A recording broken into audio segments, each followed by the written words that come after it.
All right, everybody, welcome to BO Boys for Wednesday, July 23rd. Fuck it, it's a raw feed. We're doing it live in studio. I'm Clayton. Yeah, I'm Pat. Clayton, huge weekend that we're going to preview here. I mean, a giant, important movie coming out. But first, I think let's do an RIP for a fallen star. Before we got on air in studio, we got word that Ozzy Osbourne has passed away. So, of course, most famous for being one of the stars of Trolls World Tour, Ozzy Osbourne, dead today at the age of undetermined age? 76. 76. Okay, so the star of Trolls World Tour lived to 76. Wow. Can you believe it? Yeah.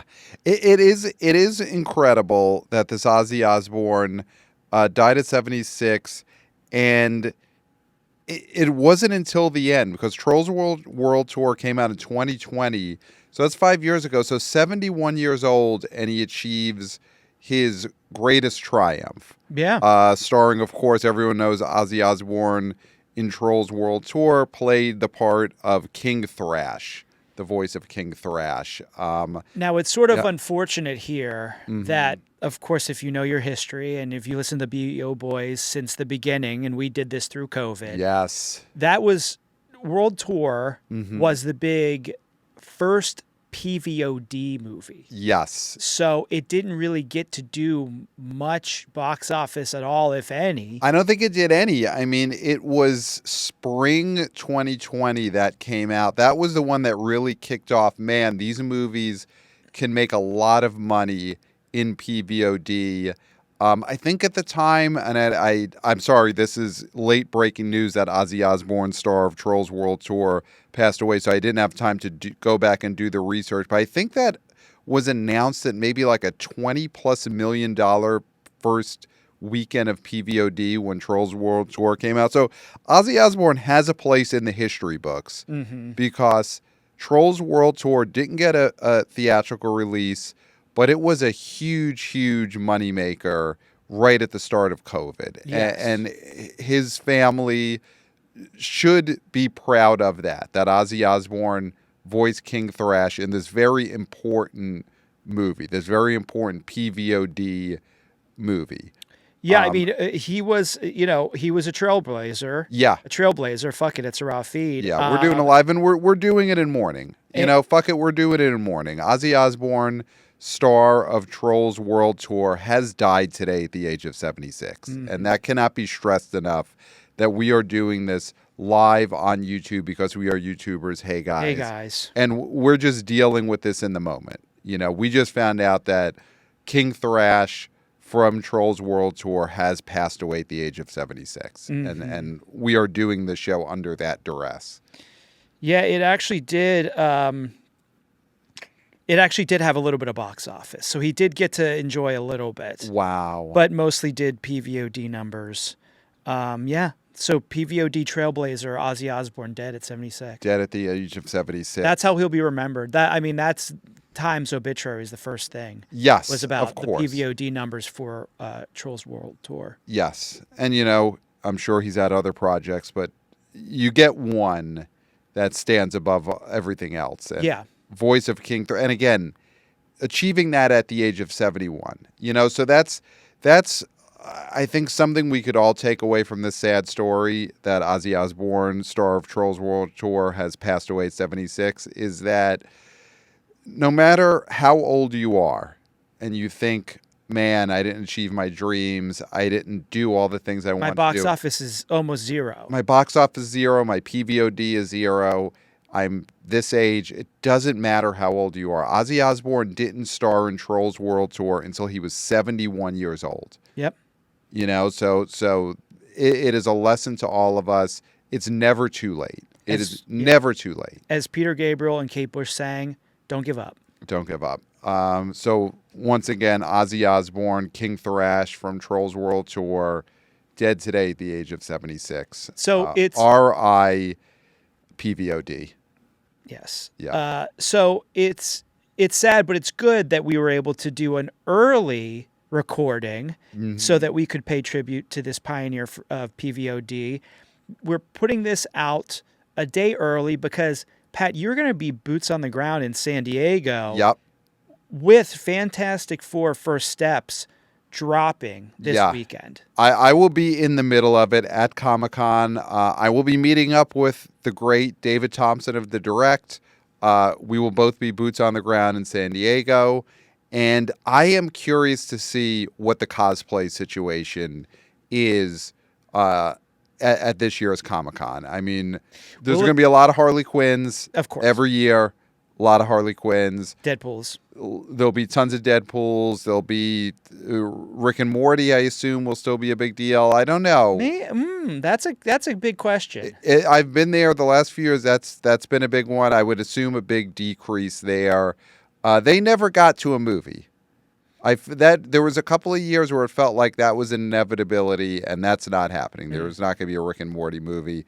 But I am so curious the cosplay situation in terms of Superman versus Fantastic Four. I mean, what do you think? Do you think we're going to see more things, or we're going to see more Superman?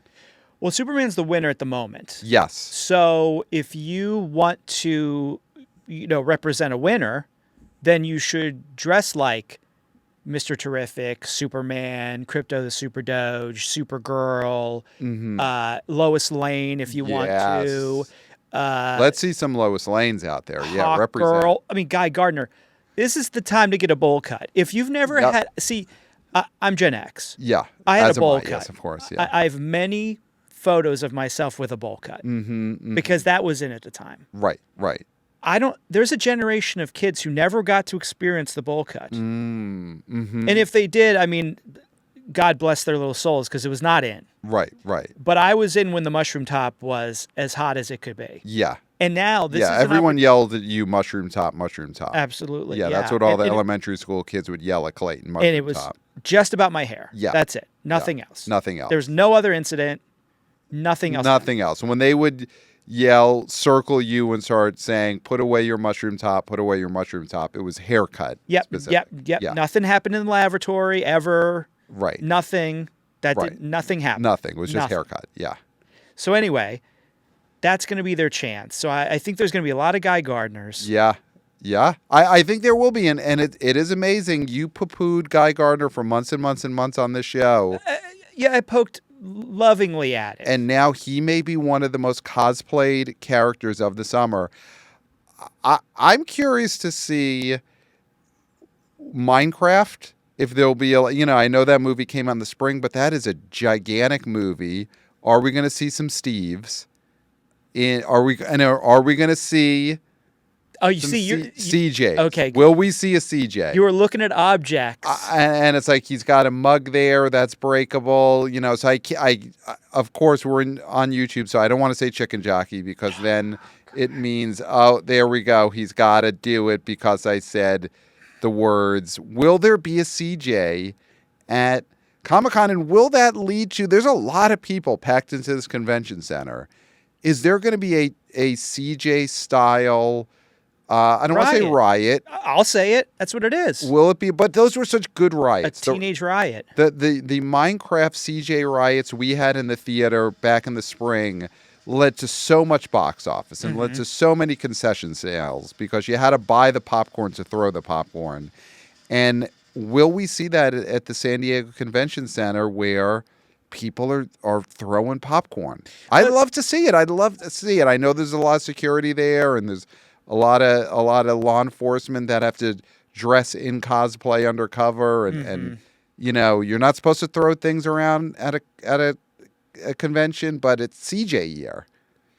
It is, and it's true. It's the first Comic-Con since CJ was on the screen, and I bet there's got to be multiple. There's going to be multiple. Yeah, and I think that when they're seen, all bets are off. I think that's going to be very curious to be in the middle of that, and you're going to be in the middle of it. Me and David Thompson will be in the middle of it. I wonder, looking ahead, what the Five Nights at Freddy cosplay situation is going to be. Will fans be getting ready for it? Because it comes out in December. They're not due in October. I keep in my head, I keep thinking that movie, Five Nights at Freddy 2, is going to come out in October, but it's coming out December. Would make sense. Will there be a lot of Freddy cosplay? I feel like that's so elaborate. That's really hard to have. And I know that these people are talented and they have crafting skills. So I shouldn't say that there's not going to be any. But I don't know. It feels like Minecraft is the hot thing now too. I mean, Five Nights at Freddy's came out, had a big box office. Mm-hmm. And we said we're not so sure about this sequel now because of all the failures with Blumhouse. So. Yeah. I think the hot hands are going to win the day. Your Supermans, your Guy Gardners, your CJs, your Steves. What about, here's one that I bet you a lot of con goers were planning to dress up as, and I don't know if they canceled it after the box office. Do you think there's going to be Megans in cosplay? Well, do you think that there were people who were planning 2 months ago to go as Megan? Mm-hmm. And they saw that opening weekend box office and they were like, oh, fuck, I cannot go out of the house dressed like Megan. Yeah. Like a month ago, they're thinking, of course, I'm going to go out of the house dressed like this killer female robot. They're thinking, there's no way that this movie is going to be in the basement of the Lincoln AMC that is flooded with fecal matter. Yeah. This movie will be in Dolby. Yeah. This movie will be on the main stretch, so I don't have to worry about a theater full of Dookie right. with this movie. And now the reality is that there is a theater full of Dookie, and it was showing Megan 2.0. Yeah, like its third weekend. Well, yeah. here's what I would do if I had that Megan costume. Right. I'm covering it in faux Dookie, not real Dookie, but sort of covering it in mud. And if someone's like, "What? Who are you?" I'm Megan in the Lincoln AMC basement. Wow.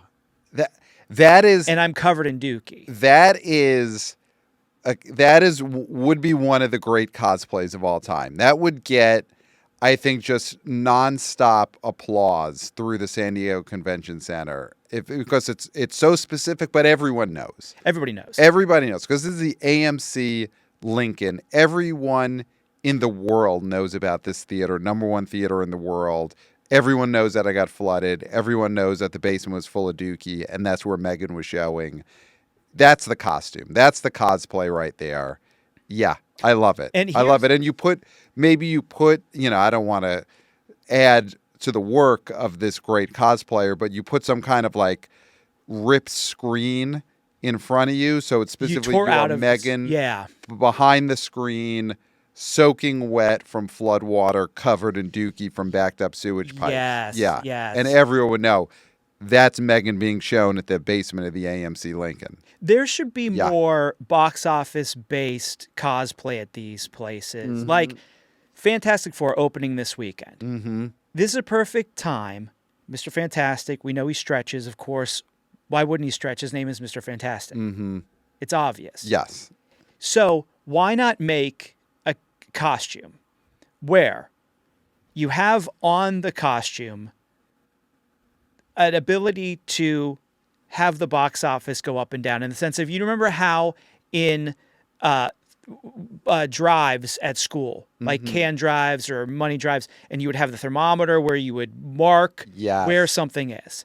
This Mr. Fantastic should maybe have an arm that stretches. Yes, and like it has the box office numbers on it. Yeah. So that it can keep track he can keep track over the weekend. He or she or they can keep track over the weekend as to the box office. Yes. So start on the range, because right now the range I think is like 100 to 125 is sort of the estimated range. Yes. So that is the length of the arm that you could pull it to. And then move it back. But you have to give it a little leeway in case this thing breaks out. So you want to be able to get to keep track of it. Yeah. So this will be the hit of the con because sometimes cell reception's bad, things like that. If this is a human embodiment of the opening weekend of Fantastic Four, you can just find that guy, girl, or person and say, how are we doing? Yeah. How are we doing, Mr. Fantastic? Yeah. Oh, looks like we're doing fantastic. Yeah. Yeah. Or looks like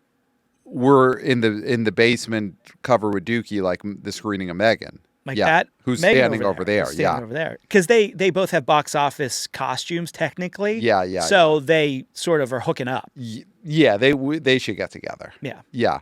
I mean, there's going to be a lot of that at Comic-Con too. There's going to be a lot of that. So me and David Thompson will be documenting all of it this week. So I'll give some updates, maybe on the BO Boys social, maybe some call-ins. We'll figure it out, but we will cover San Diego Comic-Con this week, boots on the ground. And yeah, Fantastic Four, it's here. It's coming out. It's funny. It's here. It's funny how, we were talking for a while about this Superman movie and how it's the biggest opening of the summer in the sense of it could go either way and the importance.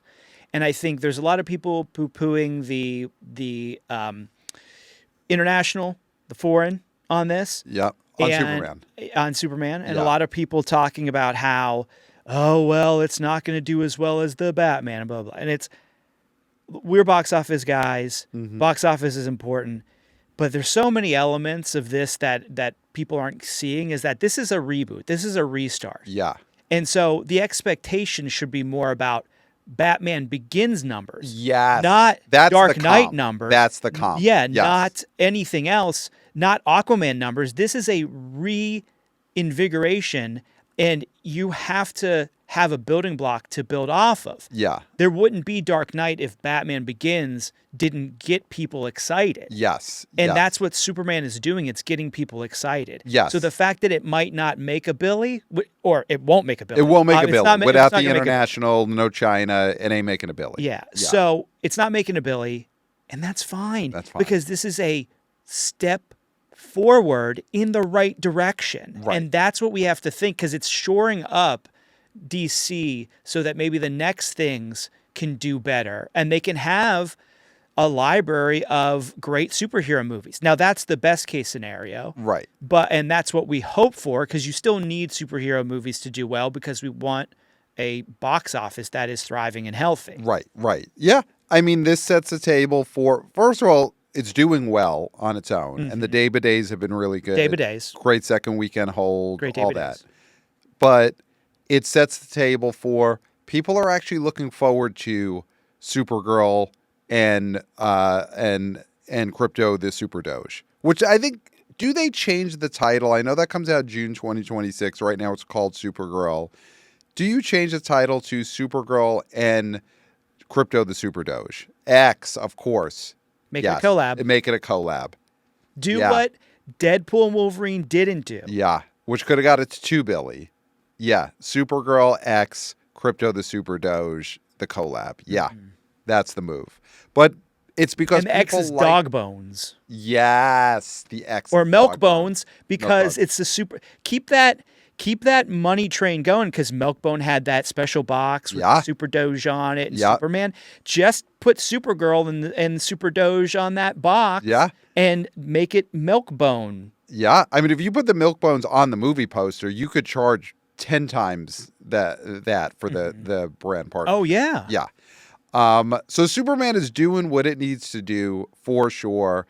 Fantastic Four First Steps is kind of in that similar position, because it's gotta get people to say Marvel isn't totally cooked, because that is where the audience is right now.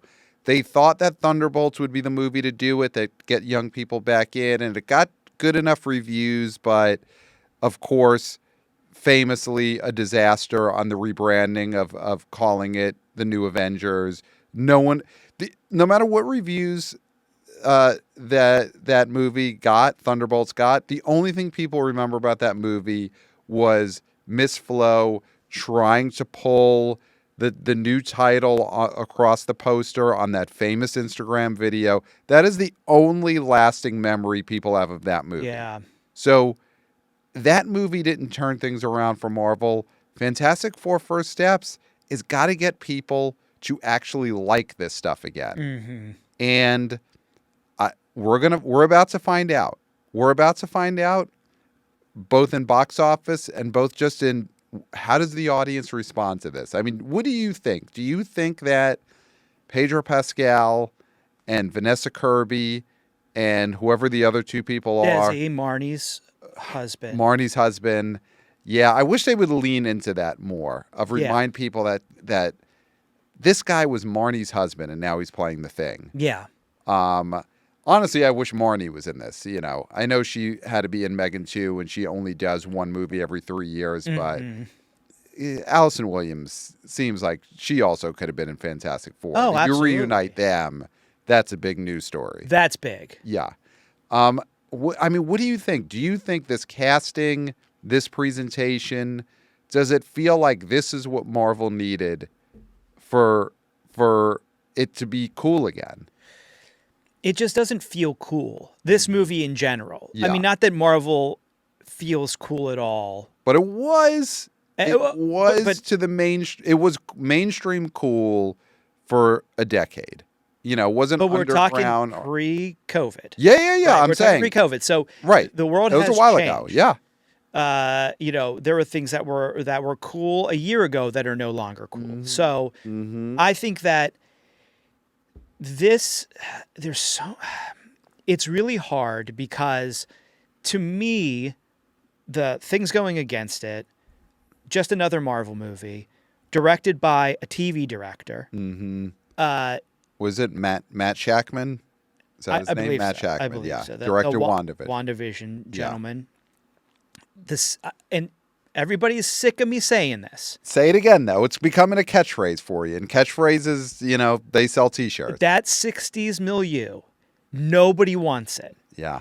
Okay, Tom Hanks won 2 Oscars, directed a movie that had great music in it. And it's a cult classic now and did Baffa VHS. Yeah. Baffa home watching. But it didn't burn up the screen because it's in that corridor of early 60s. So that thing you do, you're invoking that thing you do as evidence that Fantastic Four First Steps is going to underwhelm. That is a spectacular movie with a star at his hottest, and I know he wasn't in it that much, but Yeah. he directed it. We all loved him. I feel like that was a small release at the time. I think But you may be still, overestimating what the Fly Me to the expectations for that thing Moon, you do. Fly Me to Down the with Moon is a big Love. I mean, I can name so many of them. Well, that early 60s people don't like, and that's what this is.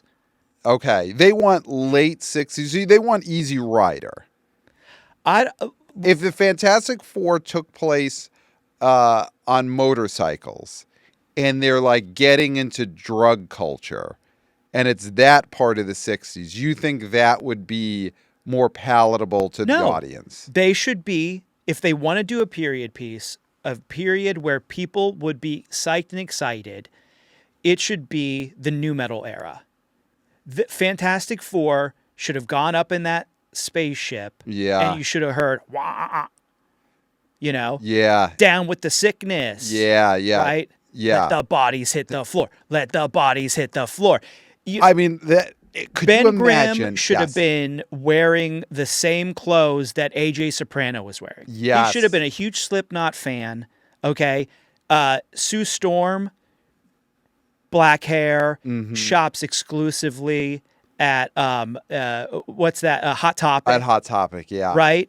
I mean Johnny Storm is watching Invader Zim. Yeah. You know? You could, I mean, you really could see that montage of the Thing throwing around aliens or robots or whatever the villain are and just smashing them as Let the Bodies Hit the Floor is playing. Yeah. Yeah. And then Mr. Fantastic is more of like a boy band fan.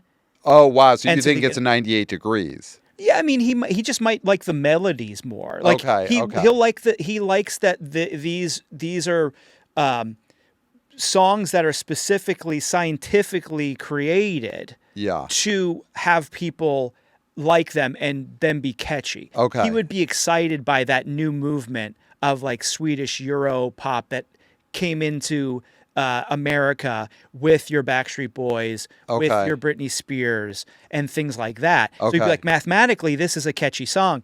And, you know, Ben Grimm would be like, it sucks. I want to break stuff. Yeah. He should say it's breaking stuff time, not it's clobbering time. That's some 60s bullshit. Right.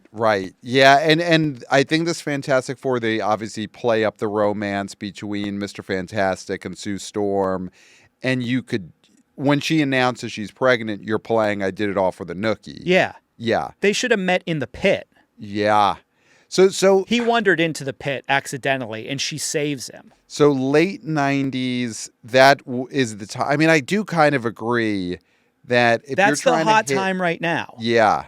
That if you're trying to get, you know, tweens, teens, early 20s people invested in Fantastic Four, and it was coming out at the end of the Clinton presidency, that is a better time period. Yeah. Yeah. You get some Nokia maybe phones in there. Yeah, they somehow wind up like Johnny Storm winds up getting pranked by Tom Green in the movie. You Yeah. could have Tom Green. My butt is on the torch. My butt is on the torch. Yeah. Swedish. The Swedish. Yeah. And It you writes get itself. you de-age Tom Green for a Yes. cameo in the movie. Which they're doing a really good. I mean, the one thing about I Know What You Did Last Summer is I heard there's a very good de-aging scene in that. One of the best ever. Really? That's what I've heard. And so if that movie can get the technology down, I feel like a de-aged Tom Green in a Marvel movie, Yeah, that would be huge. that'd be huge. That'd be Yeah. huge. Come see Tom Green de-aged. Yeah. Yeah. You could do like those character posters that they do for movies and put them on the bus stop, and you just do Johnny Storm is one, Sue Storm is one, and then it's de-aged Tom Green, and you're blurring his face out because you don't get to see what de-aged Tom Green looks like until you see the movie, even though the whole idea is just to make him look like what he looked like in 1998. And there's a whole from the comics. There's the Yancey Street Gang, which is this gang that used to just pick on the Thing all the time, and it was they had like the hats and stickball and all that shit. That 60s bullshit. Instead, you can have this running thing where Tom Green is obsessed with messing with the Thing, Putting his butt on the Thing, and putting his butt on the Thing, and then he paints on the Fantastic Car. Like he did to his parents, he paints the lesbians, and he's like, it's the lesbian Fantastic Car. Yeah. And they're all mad because they're like, we can't go out to save the universe with lesbians on the car. He's following them around with pizza. Yeah. Now remember, he follows the Thing around with pizza. Yeah. There's nothing. Listen, I'm talking about this is in the past. This happened in the past. There's nothing wrong with driving around with lesbians painted on your car now. In 2020, you're talking about in 1998. This would be how you put them in that time period. That's how you put them in the time period, and then everybody, Mr. Fantastic, would be like, "There's nothing wrong with it." So then, it does feel like this is the time period that would connect with this audience. Yeah, but the movie shot. The movie is in the 60s, and do you think that audiences are going to get upset when they realize, when it really hits them, that, God, the next 2+ hours, I am in the 1960s again? Of course. Yes. Yeah. They're going to be so upset. Yeah. I think that's the big sticking point. That's the biggest thing to you is, I mean, listen, you have been on this for months and months and months. And will this be another Guy Gardner situation where you were proved foolish? You said everyone's going to revolt against Guy Gardner, and now he's one of the most popular characters this summer. Or will you be right, and people go to this Fantastic Four First Steps and are disgusted by having to live in the 60s? Not just the 60s, but it's that futuristic 60s. The Jetsons type 60s. The Jetsons 60s, yeah. And we've never had a big budget live actions The Jetsons movie. No. Like we had with the Flintstones, like we've had with Scooby-Doo. They never did it with the Jetsons, and there is a reason for that. It's not a rights issue. Here's what I'll say. That first Flintstones movie was a huge hit. Mm-hmm. So people would rather spend time in the Stone Age. Yeah. Where you're showering, a bird is spitting on you to shower. Right. Than in the 60s. Right. Yeah. I mean, it is pretty damning. Down with Love and Fly Me to the Moon. Those are the big ones. So Fantastic Four is going to have a lot to overcome to be a 60s set futuristic 60s movie that breaks out in a big way. Do you want to talk about Pedro? I mean, he's the guy. You could conceivably this weekend go to a multiplex and all three of his movies could still be playing. Yeah. I mean, Materialist have been there for a long time, but maybe you're in a town where people are just still seeing Materialist.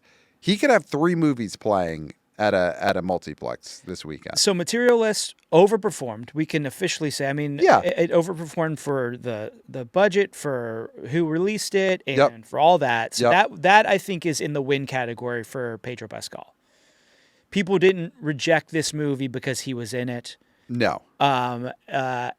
Eddington, that's a movie where him being in that movie maybe got more people to see it than normally would see it. Okay. But I think that movie was always going to do what it was going to do. Right. You know? Right. I think it's good on his resume that he did that movie, but that's not a box office play. No, and I think that works out as a push for him because the movie didn't get terrible reviews. It's not an embarrassment. Mm-hmm. You know, there's always a situation with a big swing like that where the word out of is like Pedro Pascal's terrible in this or the movie is a disaster, and that didn't happen.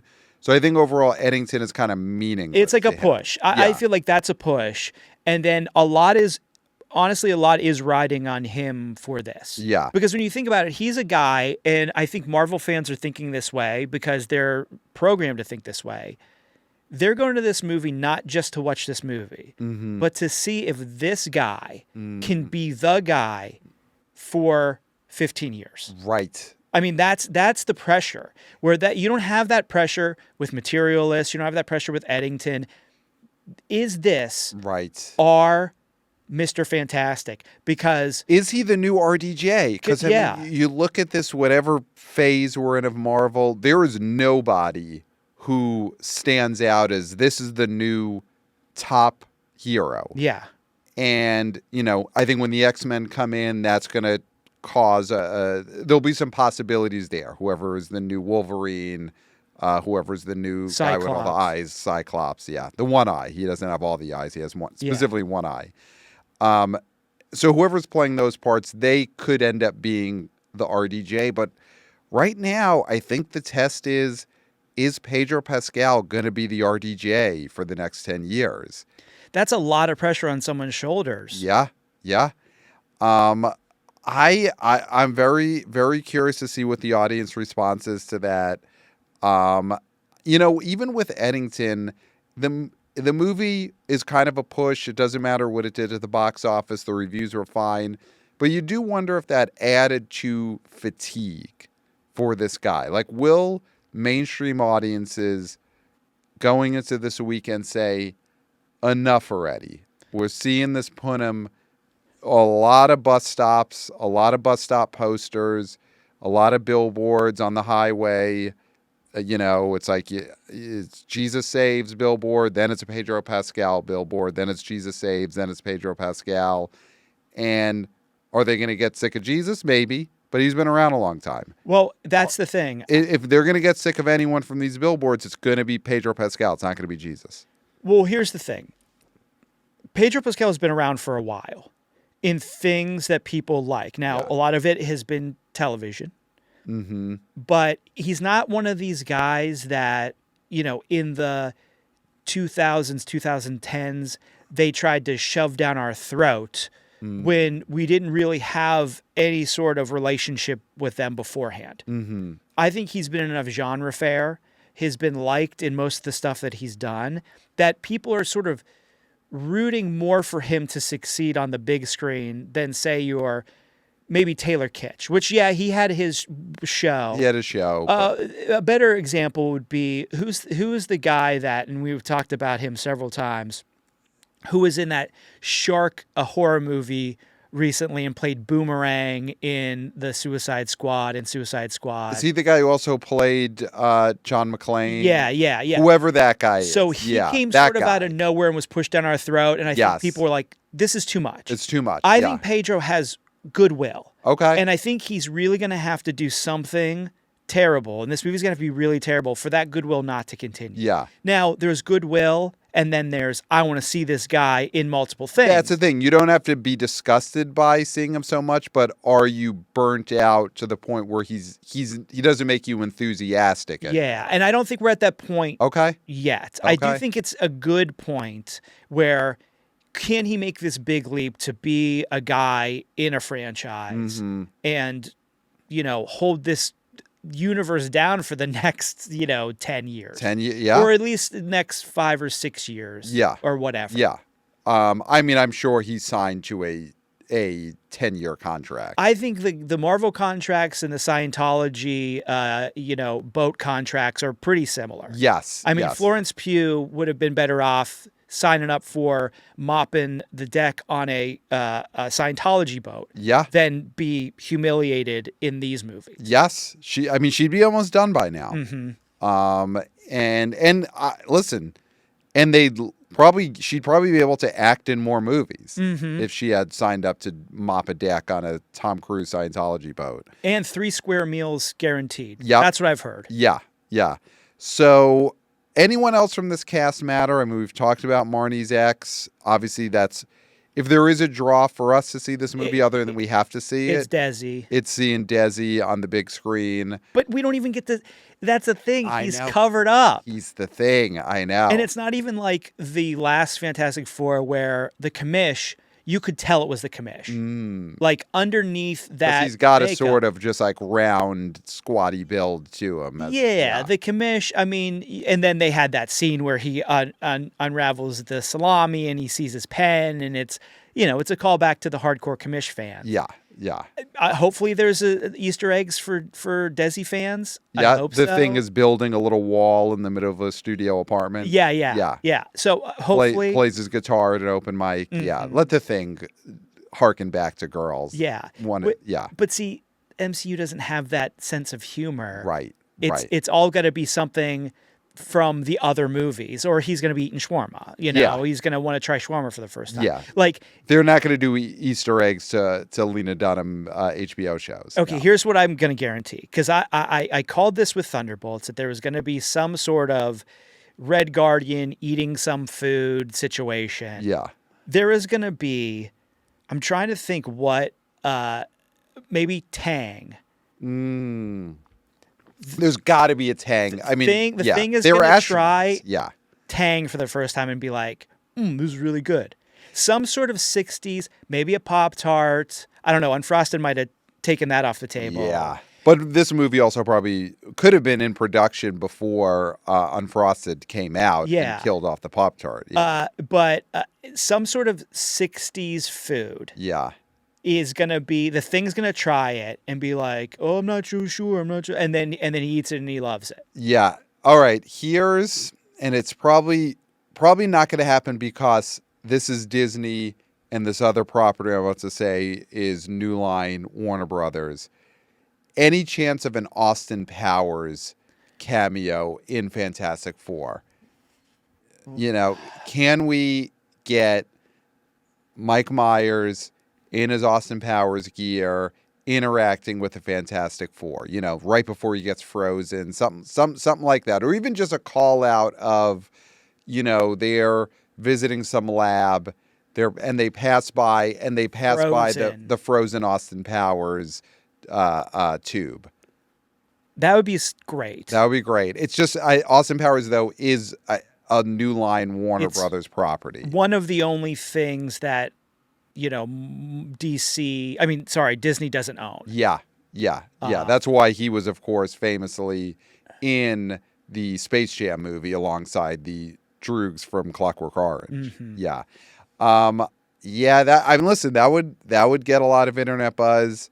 I think that would do well for the young people acclimating themselves to the 60s. I do think that's one of the 60s movie properties, 60s set movie properties that people loved, and they loved the 60s-ness of it. They loved, Though again, it was only, I guess, in the prologue. It wasn't. Yeah, absolutely. They loved how goofy the 60s were when it was juxtaposed with the current day, which was the 90s. Yeah, late 90s. Yeah.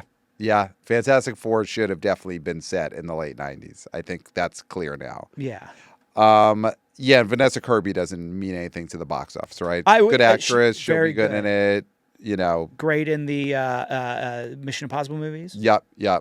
But no one's coming out because she's in it. I mean, you think so. The thing with Fantastic Four is this is the third iteration we've gotten of it in the last 20 years. There was the Chris Evans, Jessica Alba 2-movie series. Then there was that Miles Teller, Michael B. Jordan, Josh Trank. Directed. Kate Mara, was Kate Mara Sue Storm in there? Yeah. That was a giant bomb, one movie.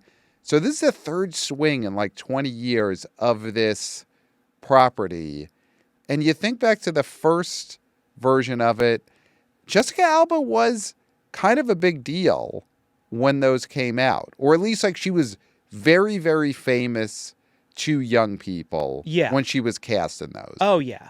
In a way that, you know, Vanessa Kirby doesn't mean anything to anyone in this. There's, I guess, it's Pedro Pascal. He's the well, and then if you would cast Sydney Sweeney, yeah, but I think she's very smart. Obviously, Madam Web doesn't really count. I do feel like that was one of those things where signed on to that before things started popping. Right, and she thought that was her superhero. She was going to do multiple Madam Web movies. Yeah, but I mean, I'm glad she didn't sign on for Sue Storm. Mm-hmm. But if she was Sue Storm, you got something. If she was Sue Storm, and we'll get into our predictions, I would have added $30 million to whatever my opening weekend prediction is going to be. Agreed. 100%. Her coming in there as stretchy woman, or no, she doesn't stretch. No, she becomes invisible. Ooh, okay. A very 60s power for a woman to have. Yeah. Is to not be seen. Yeah, that was the dream by whoever wrote that then. Yeah.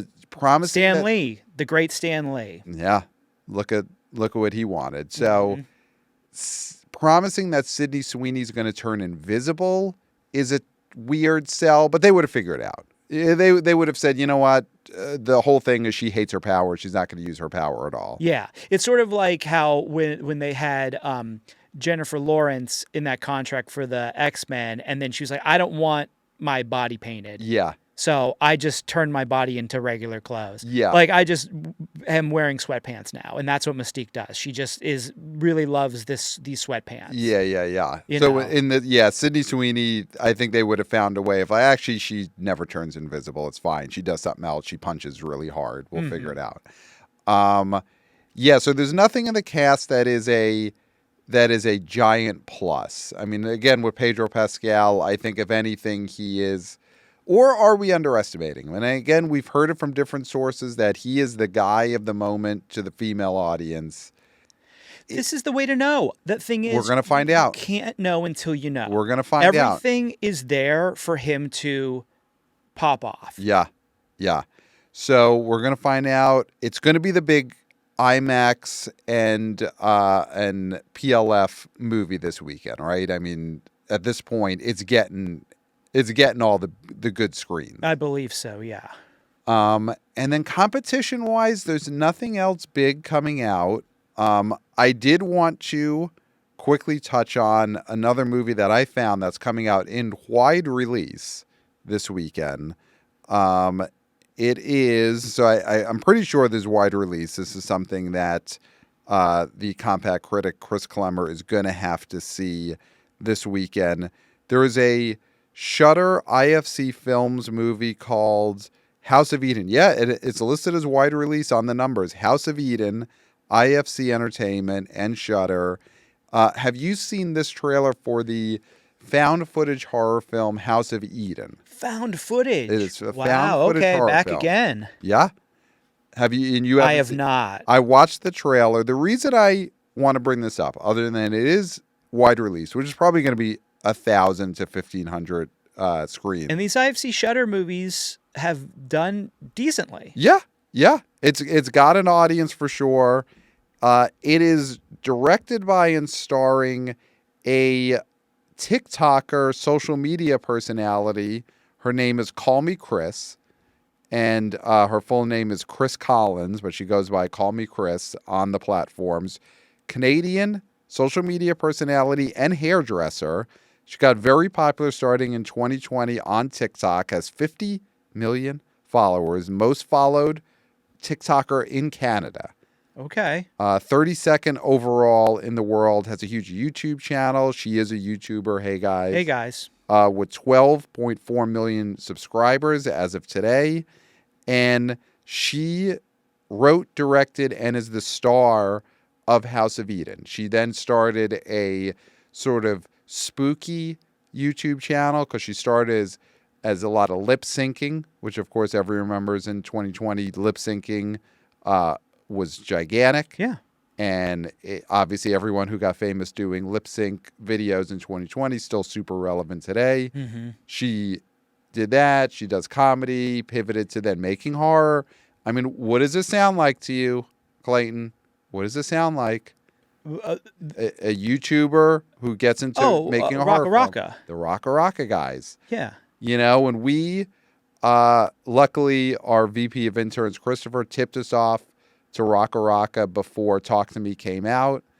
And I think we got to look out for this House of Eden. Found footage starring a TikToker, and she is doing this movie with other social media YouTubers. I forget the name of, but someone else she cast in the starring role is also a YouTuber. So it's YouTubers doing found footage horror. There could be a pent up demand for this movie that everyone is missing. I do think. I mean, everything comes around. Mm-hmm. Nostalgia is in a 20-year cycle, so found footage movies could be coming back. Yep. Right. The other thing is, there's a lot Selena Spooky Boo. Oh, that's the name of her channel. And yes, she's the other YouTuber is named Selena Spooky Boo. Love it. So that's the other co-star of this movie. She's also a YouTuber. Hey, guys. Hey, guys. Here's the thing. People could snark on this, make fun of this. Oh, a TikToker trying to make a movie, blah, blah. Right. Back in the day, Jack Nicholson, before he was a star, before Easy Rider, before he became one of the great stars. Yes. He did anything he could to be in front of the camera, make his own stuff. He wrote screenplays. Mm-hmm. He was in crappy, low-budget, drive-in type movies, right? Those sort of schlocky movies. And he was trying to get into legitimate films and become a movie star. Mm-hmm.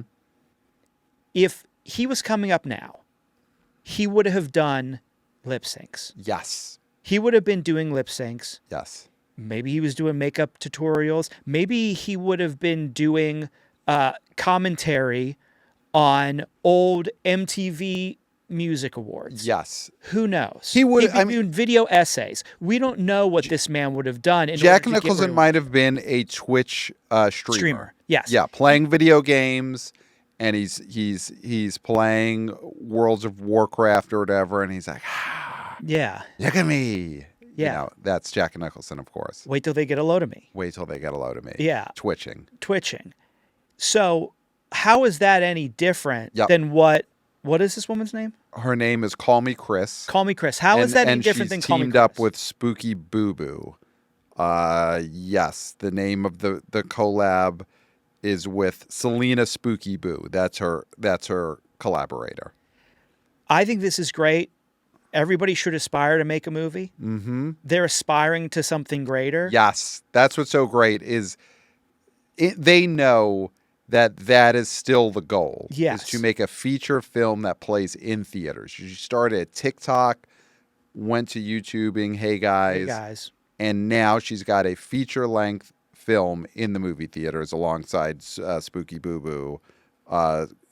No, the name is Selena Spooky Boo. That's her collaborator. Listen, it's okay to not know that name now. Yeah.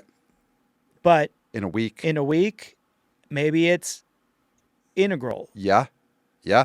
I mean, in a week, we might be sitting here, or you might be reading the must-read every week Sunday right through from Anthony D. is for calling his readers dummies, D'Alessandro and Deadline.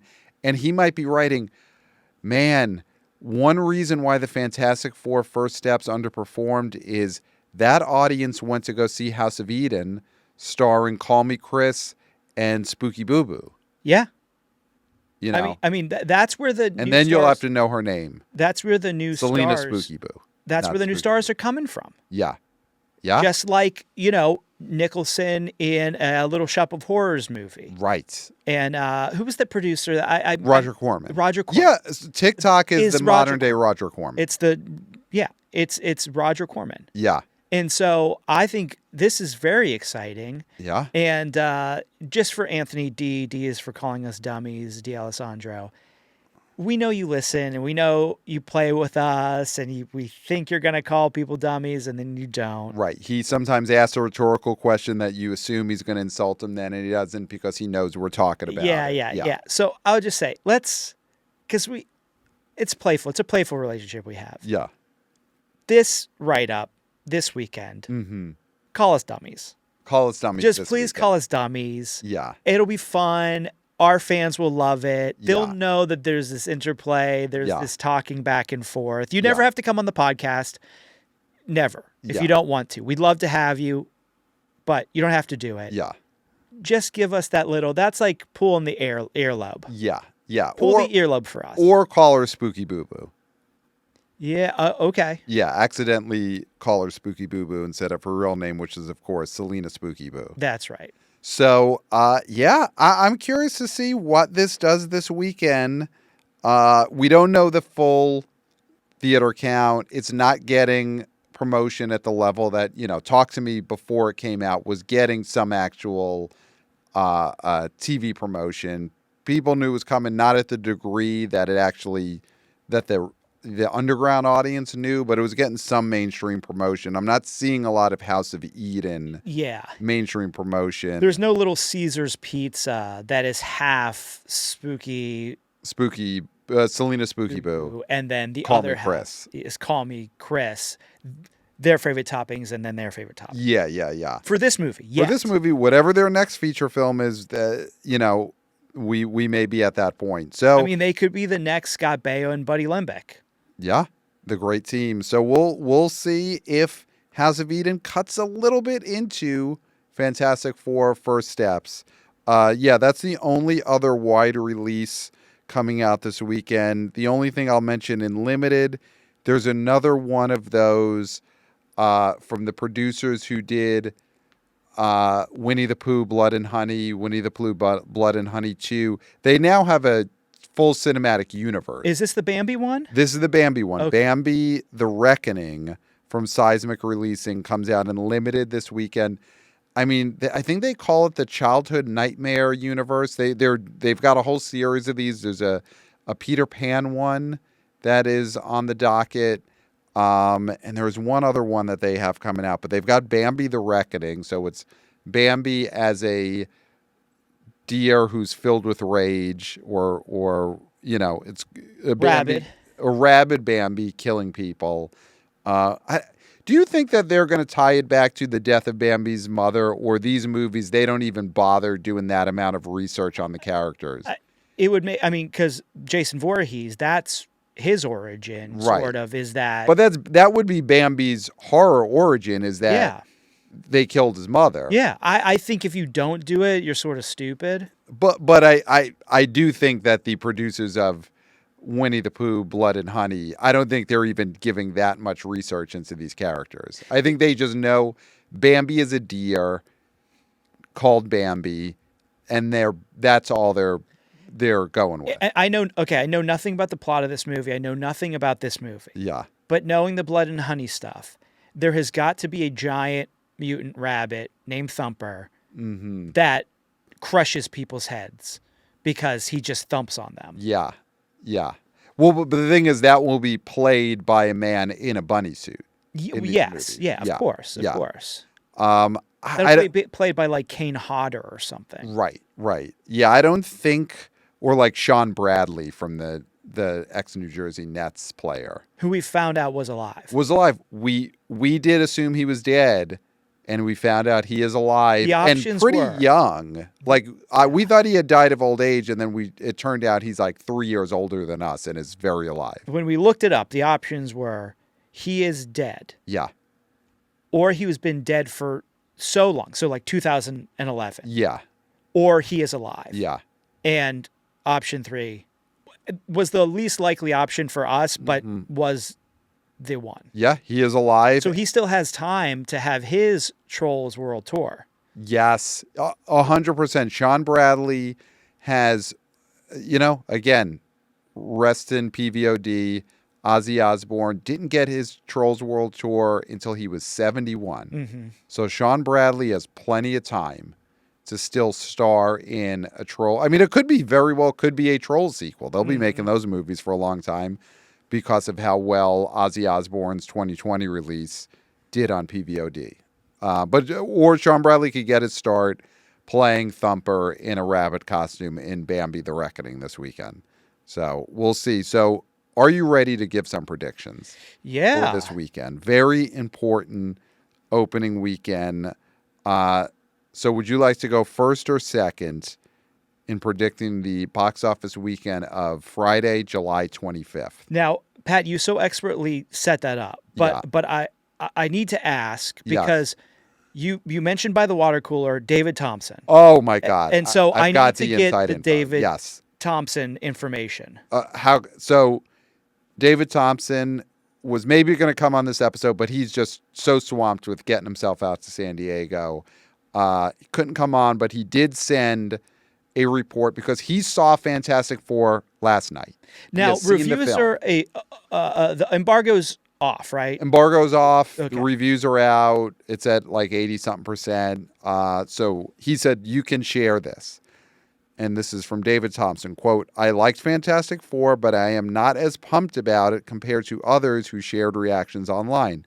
Overall, a win for Marvel, probably a crowd pleaser, but left me with some specific spoiler-filled gripes." And now I love this because he puts in the plug.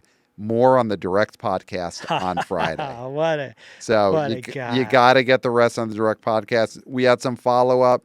He gave a prediction. Okay. So David Thompson's predictions, he says, feeling good about 115 million. And then when I asked him, what does he think the audience response will be? He says, 5% loud toxicity, same as Superman. The majority will enjoy it. If you compare it up against the past Fantastic Four films, specifically Fantastic Four of Miles Teller, this is miles better. There you go. I love it. So he seems like David Thompson saw it. He liked it, but there are definitely some reservations and caveats there.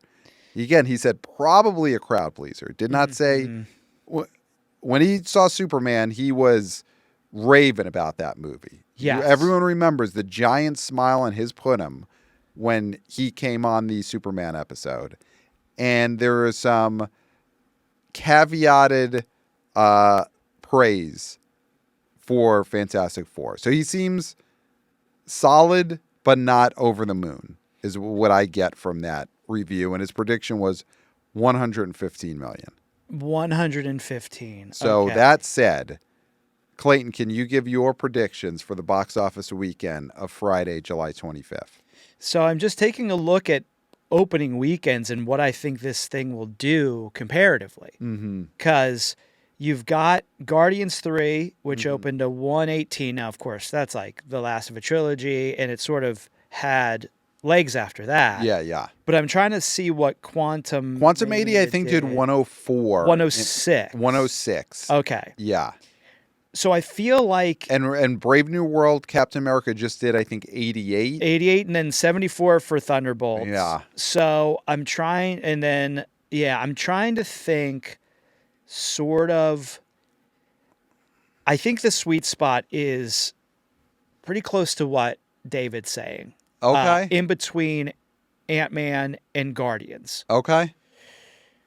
I'm going to say 113. Wow. Okay. I do think it goes over 100. Okay. I don't think Superman hurts it necessarily. I think when people are excited to go to the movies, they want to go to see more movies. Yes. And so I think this goodwill. I don't think there's that battle between Marvel and DC fan-wise like there was in the Snyderverse era. I No, think people just want superhero movies to succeed. yeah. I think the fan bases also know we have to kind of get together because it's sort of them against us now. Yes. So we can't snipe at one another because we're about to lose the whole thing. Mm-hmm. Yeah. Okay, 113. Number 2, I do think Superman's going to drop pretty big because of this. Okay. Only because, I mean, not super big, but I think it's going to drop bigger than it would if it didn't have another superhero movie up against it. Okay. But it will be number 2, slam Okay. doink. I think it'll probably make somewhere in the 30s. Okay. Then Jurassic World. Yep. Then I Know What You Did Last Summer and Smurfs are going to eat S. Yes. This is where I think F1 sort of makes a move. Yep. I think so too. Doesn't have to cheat, just makes a move. Yep. And is going to be number 3. Then, this is tough. Do they drop that? Do both of those new releases drop out of the top 5? I think Smurfs, because it's a kids movie, is gonna overtake I Know What You Did Last Summer, and then 5 is I Know What You Did Last Summer, because Well, then you mean Smurfs would be number 5, and I Know What You Did is out of the top 5. Well, so it's gonna be Fantastic Four. Yep. Then Superman. Yep. Then Jurassic. That's 3. Yep. And then it's going to be F1. You're right. And then it's going to be Smurfs. And then Smurfs. All right. So I'll go number 1. Fantastic Four. I think it's lower than Quantumania. I think 103. Okay. I hope I'm proven wrong. And I know there's more goodwill for comic book movies because everyone likes Superman. But I think the Marvel thing has got a stench on it. And I think the everyday audience is going to be resonant about it. So do you think I this think goes 103. Okay. I think it stays over 100 for the 3-day. I think so. But I think because I saw the comps in terms of the sales, the ticket sales already are about what Guardians 3 did, Closer with Superman did.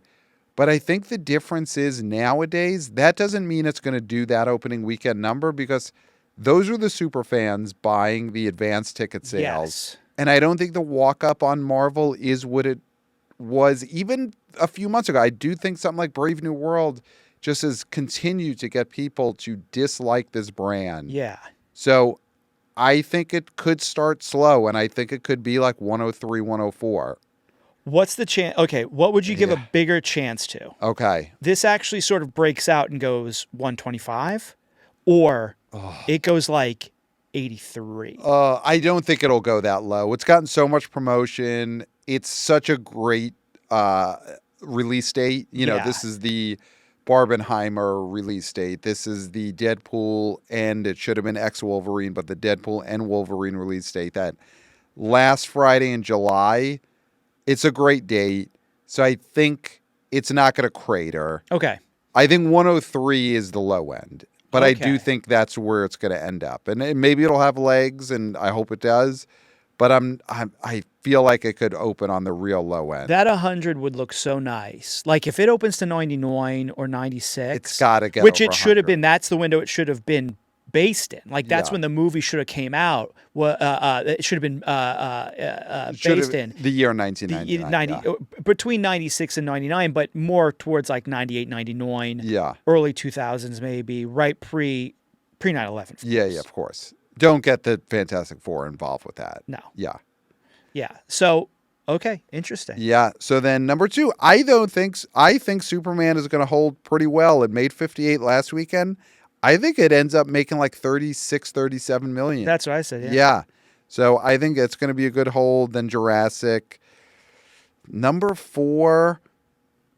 F1 versus the Smurfs. Yeah, you're right. It's going to be F1 probably because Smurfs made 11. It's going to drop to like probably 4 or 5. F1 made 9.8 last week. And the only thing that could hurt F1 is if F1 loses a crazy amount of theaters to Fantastic Four, which is a possibility. For sure. But I think F1 number 4, and then, you know what? I'll say How to Train Your Dragon number 5, and both I Know What You Did Last Summer and Smurfs totally fall in the top 5. Okay. I Know What You Did Last Summer is gonna be totally dead as a doornail. Oh, this DOA. weekend. Yeah. I mean, that 13 was, and it ended up being 12 something.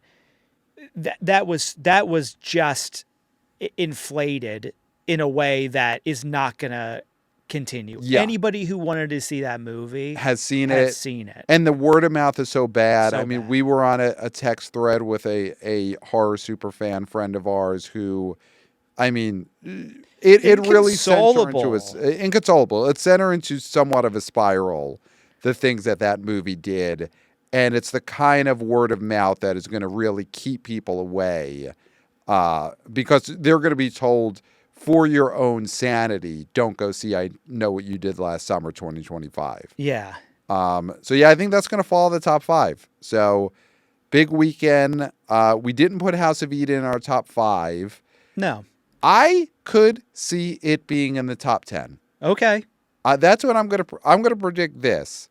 House of Eden, starring Selena Spooky Boo, will make the top 10 Okay. this weekend.